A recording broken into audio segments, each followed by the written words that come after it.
So we're going to keep on working with the derivatives of a parametric equation. And in this particular example, we're going to try and find the equation of the tangent line at time t equal 1. So the first thing we need when we're trying to find the equation of a tangent line is the slope of the tangent line, which is dy by dt divided by dx by dt. Well, fortunately, we've got at least definitions for both x and y in terms of t. So let's calculate first dx by dt. And that's going to be pretty easy, especially with the form that it's in. Be 1 plus t to the negative second power. Or you could write it as 1 plus 1 over t squared. Either one is fine. Likewise, let's find dy by dt. And that one's going to be pretty easy as well. So it's just going to be 2t there. And then I'm going to try and find the derivative here. So the slope of the tangent line is going to be this divided by this. So 2t divided by 1 plus 1 over t squared. Now, normally I'd try and simplify this and clean it up, but I only need to use this once. I need to find the slope of the tangent line when t equals 1. And it's just not really worth the effort for me to clean this up if all I got to do is find the slope of the tangent line at t equals 1. At t equals 1, the numerator is going to give me a 2. What am I going to get in the denominator? 2 again. So the slope of the tangent line is 1. Well, what else do I need to find the equation of a line? Well, recall y minus y1 equals m times x minus x1, like that. And, well, let's see. Well, I need a point and I need a slope. So far, I've got the slope. I need the point. I need my x1, y1. Where do you think I'm going to get that? How am I going to get my point, my x and y coordinates?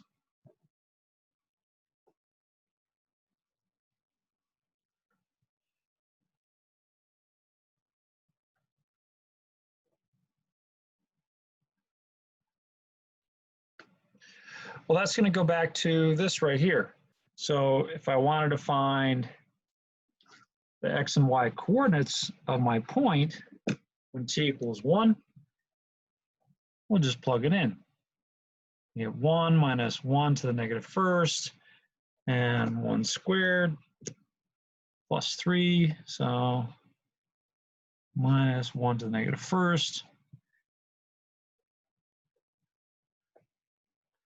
So this is just going to be 0, and this one's going to be 4. Basically, the point on my curve is 0, 4. So that's going to be my x1, y1. And now I can plug that over here. 0 and 4 to finish this up. So the equation is going to look like this. It's going to be y minus 4 equals 1 times x minus 0.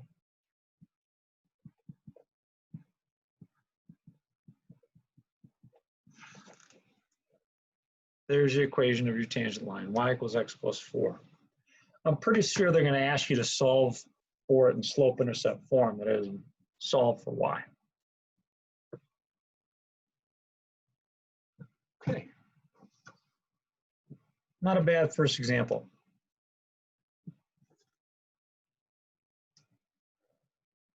Any follow-up on this, or you want some more help on something in particular I can assist with?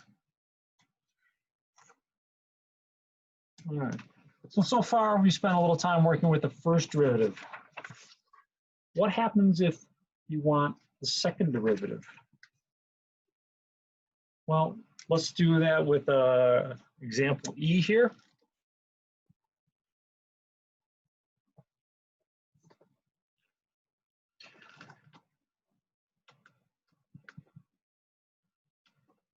So x equals t squared plus 4, and y equals t squared plus 3t. We're going to find the second derivative, but first we got to find the first derivative. So let's find dx by dt. That's just going to be 2t. dy by dt is going to be 2t plus 3. So the overall derivative, dy by dx, is going to be dy by dt over dx by dt. And I'm going to pull together a couple ratios. So it's going to be 2t plus 3 divided by 2t. Okay, so that's nice. That's our derivative. But what about the second derivative? So the second derivative, I have to tell you, is no more intuitive than the first derivative. The first derivative you can kind of relate to. The second derivative is going to look just kind of strange. This is how you're going to have to calculate the second derivative. You're going to take the first derivative, so you're going to take your dy by dx, and then divide it again by dx by dt. So dy by dx divided by dx by dt. So it's kind of strange. And for us in this particular problem, what would it look like? Well, before I get to what it's going to look like, let me calculate, or let me clean this up. 2t over 2t plus 3 over 2t is going to be 1 plus 3 halves t to the negative first power. I'm going to find a little bit more convenient to write it like that. You know what?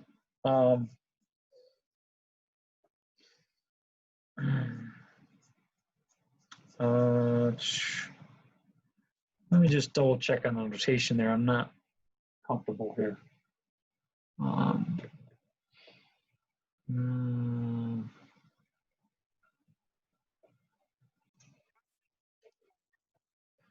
So what I left out is you're going to take the derivative of the above answer and divide it by the derivative of x with respect to t. So I was looking at that going, you know, something's not quite right. What's that going to look like for this particular problem? Well, I think now you'll see why I wanted to rewrite this, because in rewriting it like that, this is going to be a little bit easier to differentiate. So in case that's not clear, that's t to the negative first power. So I took that t out of the denominator. Now I got 3 halves as a coefficient. Differentiating this is going to be pretty easy. As opposed to here, you'd have to use the quotient rule, which would not be exactly too fun. dx by dt, that's the same dx by dt we had up above. That's right here. So that's going to be 2t. The derivative with respect to t of dy by dx is going to be the derivative with respect to t of 1 plus 3 halves t to the negative first. So basically, you're going to take your derivative, differentiate it again with respect to t, and divide by dx by dt. So what that's going to be negative 3 halves t to the negative second divided by 2t. That's going to come out in the denominator. So is that. You're going to be left with -3 over 4t cubed. And that is your second derivative.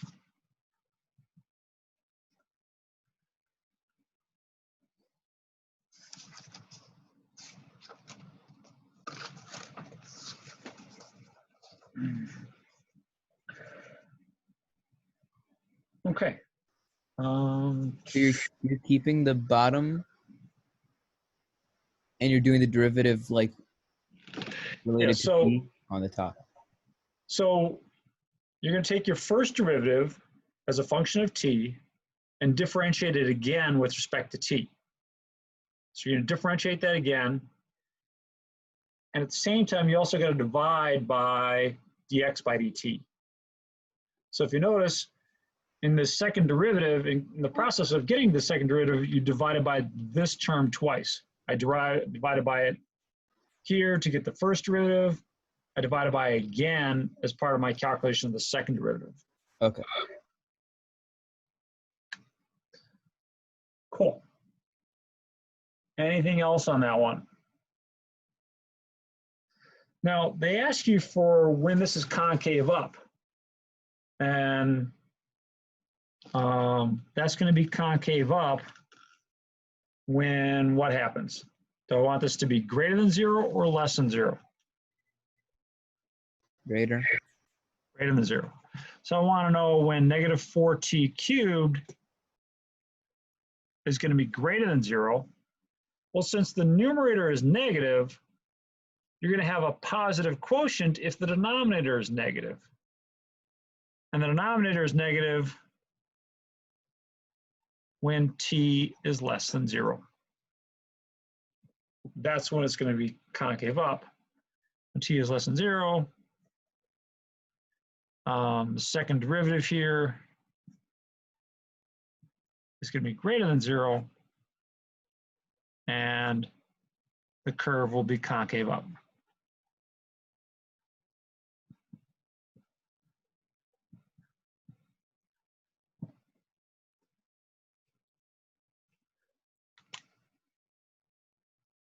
I think I've got that one graphed. And we'll take a look at that. I'll give you a second to write that down.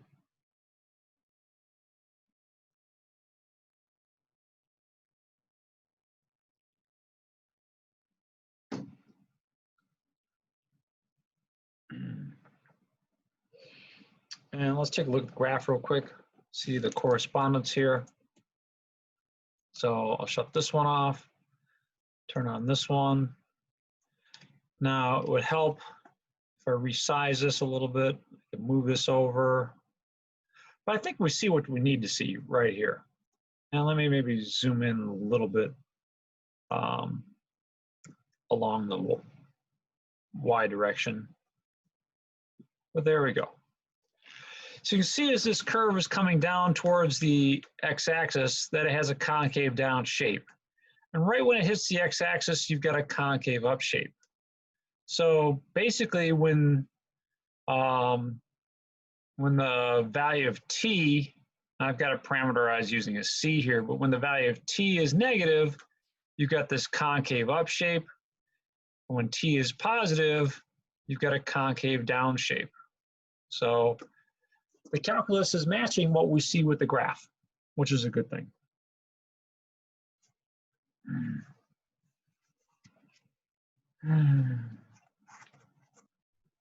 All right.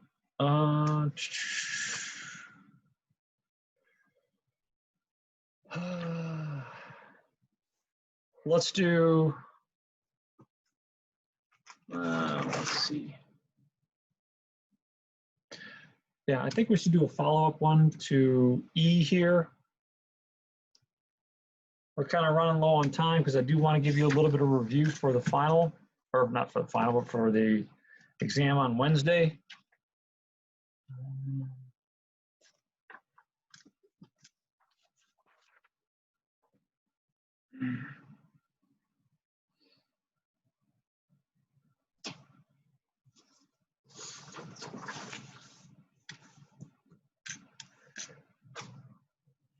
So example F. I'm going to help out a little bit on this one. X is e to the t.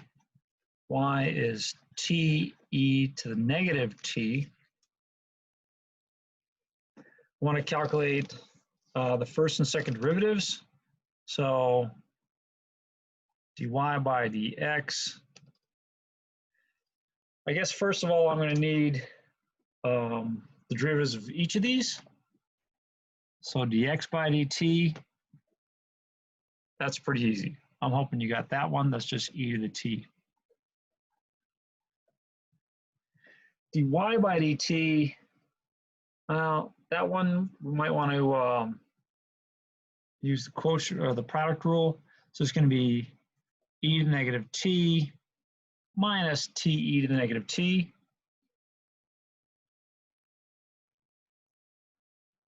Like that.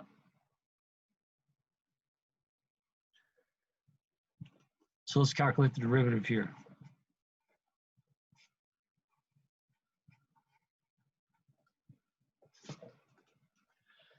So that's just going to be this divided by this, e to the negative t minus t e to the negative t over e to the t. Now in the numerator, let me factor out e to the negative t. That's going to leave behind a 1 minus t. That I'll bring down to the denominator.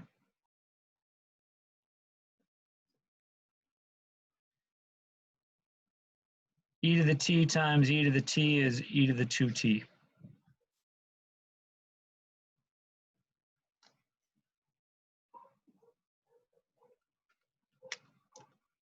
Now for my convenience, because I know that I'm going to have to differentiate this thing, for my convenience, I'm going to write that as e to the negative 2t times 1 minus t. And that's just me looking ahead at the second part of this problem. Second part of this problem is asking you where or what the second derivative is. And it's going to ask you where it's concave up. So the second derivative means you're going to take the derivative of the first derivative and divide it by the derivative of x with respect to t.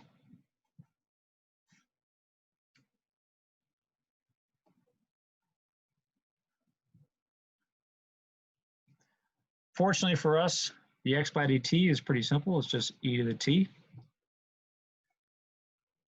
But here, you can see why I rewrote that, because without rewriting it, I have to use the quotient rule, which is nice to avoid when we can.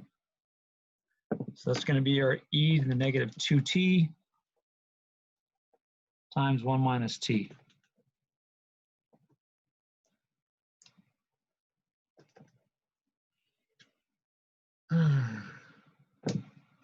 All right, well, let's see. You've got to use the product rule here. I would not distribute. Well, you could if you want to, but yeah, I don't see the point in it.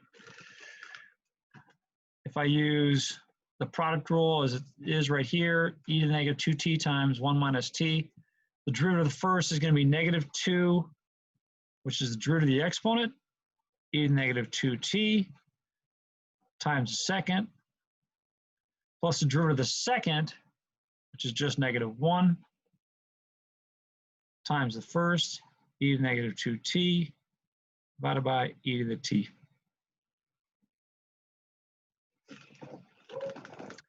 In the interest of time, let me hurry this up. Numerator cleans up as 2t minus 3, e to the negative 2t, which you can bring down into the denominator. That'll be 2t minus 3. In the denominator, I'll have e to the 2t times e to the t. Add the exponents, gives you e to the 3t. and that is your second derivative.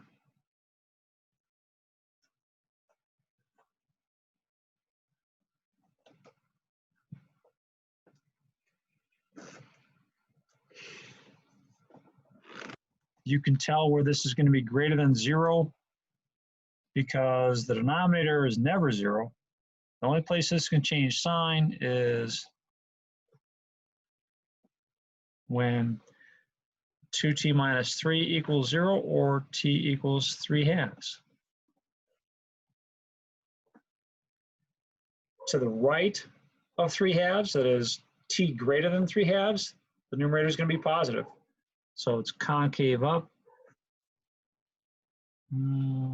concave up when t is greater than 3/2.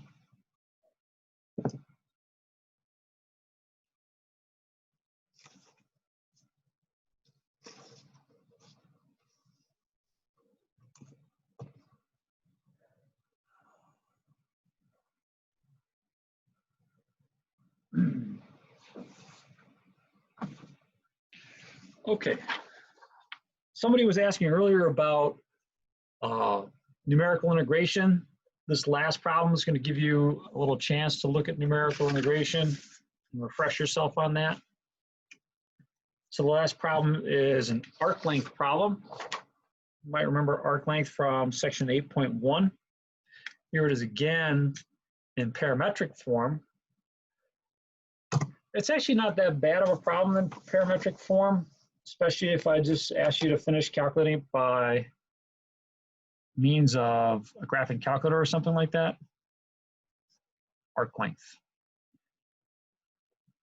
in parametric. Can I just ask you a quick question? The concave upward, the answer is only 3/2, or is it 0, 3/2? Hang on, let me get back to that page real quick.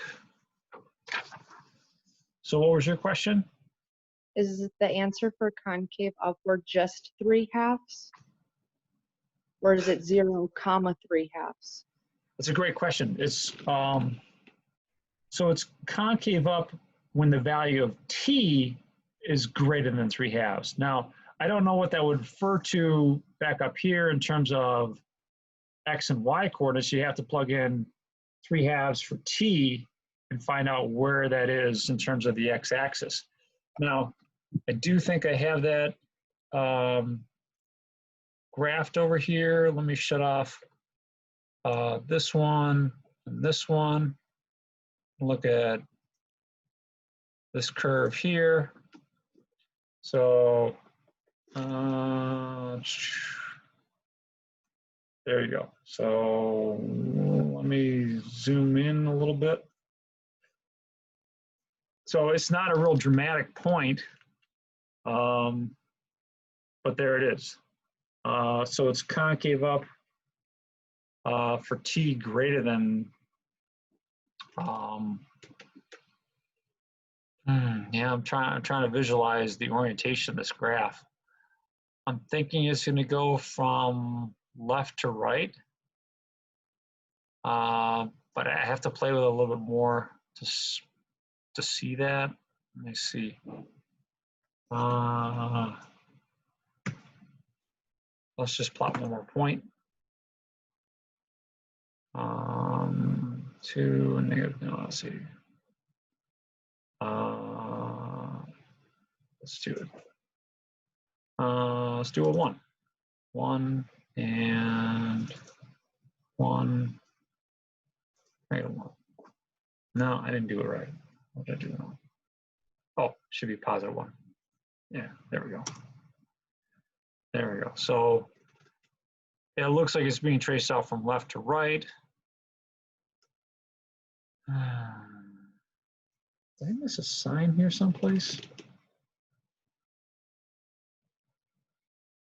3/2 concave up.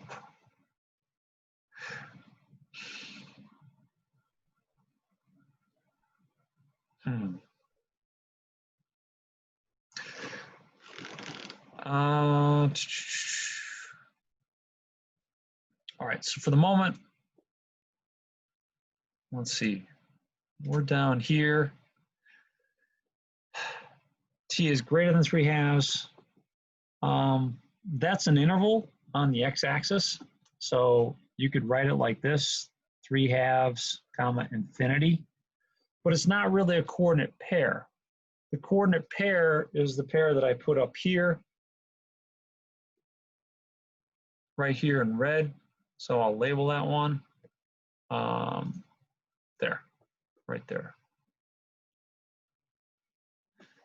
But it bothers me though. I mean, something doesn't look right.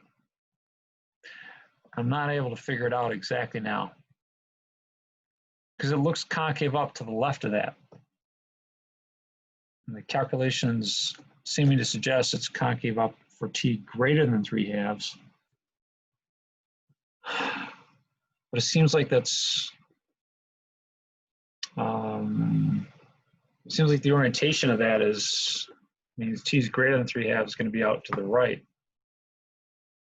So, do you see what's bothering me about that though? Is it, oh, maybe it doesn't bother anyone else. E to the second, 2, comma, 2e to the second. Yeah, so we're going out this way. And this seems to be like the break-even point for the concavity, but it just doesn't look like it's concave up to the right of that and concave down to the left of this.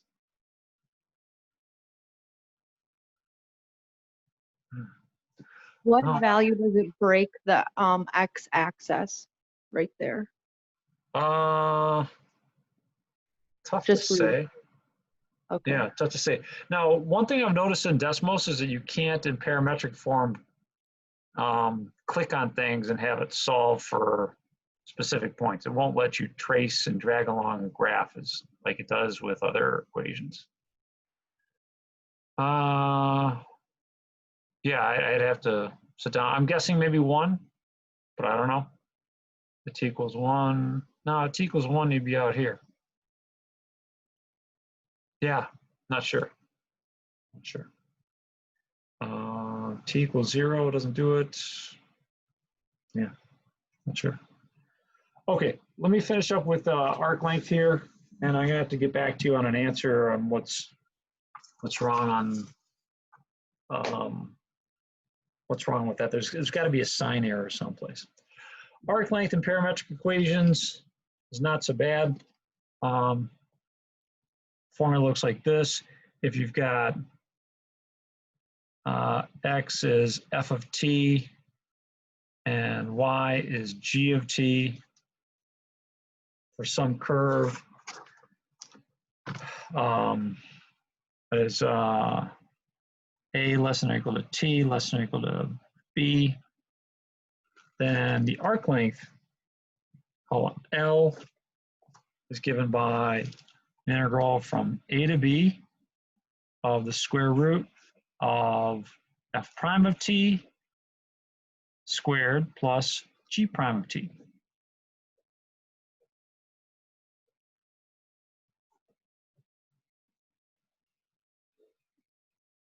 So that's actually not too bad. So our last example here, example G. Example G is going to be f of x, or excuse me, x equals t squared minus 7t, and y equals t to the 4th. That's for t between 1 and 4. Find the arc length.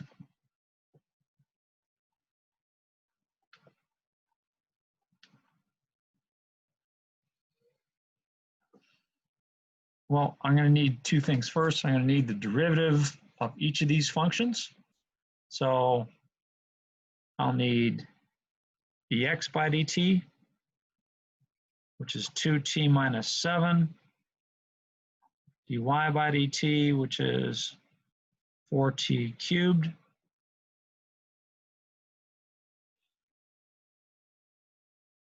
So that's going to be the integral from 1 to 4 of the square root of 2t minus 7 squared plus 4t cubed squared again dt.